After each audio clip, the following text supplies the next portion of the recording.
Hola a todos, hoy vamos a hacer un análisis de vectores de fuerza y vamos a observar todos los diferentes aspectos que debemos incluir en un Free Body Diagram bueno y efectivo. Y hoy vamos a utilizar únicamente esta imagen como nuestro ejemplo. Y en el ejemplo que vamos a analizar es la flexión de rodilla. En este caso específico, la persona está en posición prona, es decir, boca abajo sobre una camilla.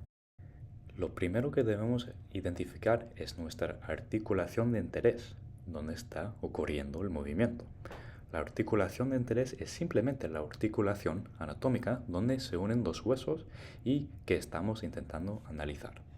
Y sabemos que la persona está intentando flexionar la rodilla y la rodilla es la articulación donde se conectan la tibia y el fémur.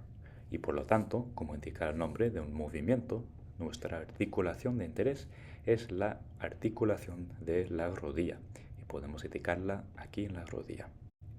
Ahora, el siguiente paso, una vez identificada la articulación de interés, es determinar dónde ocurre el movimiento. Y para ello debemos identificar el plano y el eje de rotación. El plano es una línea imaginaria bidimensional donde ocurre la acción. Y el eje de rotación es una línea imaginaria alrededor de la cual ocurre el movimiento y que permite el efecto de rotación. Y como la persona está en posición prona, sabemos que el movimiento ocurre en el plano sagital. Y como los planos y los ejes de rotación siempre son perpendiculares entre sí, si el movimiento ocurre en el plano sagital, entonces el eje de rotación debe ser medio lateral.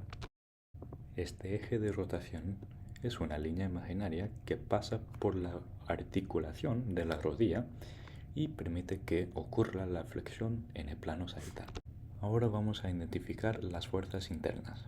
Existen diferentes fuerzas actuando sobre el cuerpo y aquí nos vamos a centrar en las fuerzas que se producen dentro del cuerpo y que también generan el movimiento. En este caso, las fuerzas internas son los músculos. Y si la persona está intentando flexionar la rodilla, debemos preguntarnos qué músculos permitan que la rodilla se doble y se acerque al glúteo. Sabemos que los músculos responsables de la flexión de rodillas son los flexores, claro, de rodilla, y también conocidos como los isquiotibiales. Y ahora lo vamos a analizar como un grupo, y esta será nuestra fuerza interna. El siguiente paso es identificar el punto de aplicación de la fuerza interna. El punto de aplicación es el lugar específico del objeto donde se aplica la fuerza. Y un buen truco para identificar el punto de aplicación de una fuerza interna es recordar que siempre se encuentra en el segmento que se mueve libremente. Los isquiotibiales se insertan generalmente en la superficie posterior proximal de la tibia, que es el hueso que articula con el fémur en la rodilla. Y ese punto corresponde al segmento que se mueve libremente, ya que el origen del músculo está más cerca de la cadera. Y por lo tanto nuestro punto de aplicación es la superficie posterior proximal de la tibia.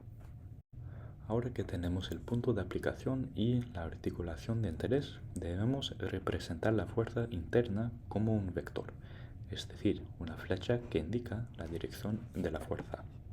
Sabemos que todo vector debe pasar por el punto de aplicación y en el caso de los músculos, el vector suele colocarse sobre el vientre muscular.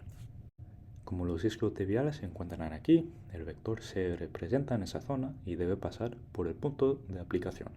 La flecha se dibuja punteada para indicar que el vector se extiende infinitamente en ambas direcciones. Ahora el siguiente paso es encontrar la distancia más corta desde el eje de rotación hasta la línea de acción de la fuerza. Y esa distancia debe ser perpendicular y se denomina brazo de momento. Dibujamos aquí el brazo de momento desde el eje de rotación hasta la línea de fuerza, formando un ángulo de 90 grados. Ahora analizamos el vector con más detalle. Hay dos características importantes, su ubicación y su dirección. La ubicación se refiere a dónde está el vector en relación con el eje de rotación. Y para determinarlo, observamos hacia qué lado debe desplazarse el brazo de momento desde la articulación para alcanzar el vector. Es muy importante, recuerden, usar términos direccionales basados en la posición del cuerpo en el espacio, no en nuestra perspectiva visual. Sabemos que los pies están hacia un lado y la cabeza hacia el lado opuesto. La cara anterior del cuerpo está en contacto con la camilla y la cara posterior queda opuesta a ella. Y por lo tanto, el vector está ubicado posteriormente con respecto al eje de rotación. El siguiente paso es identificar la dirección del vector, es decir, hacia dónde está tirando la fuerza.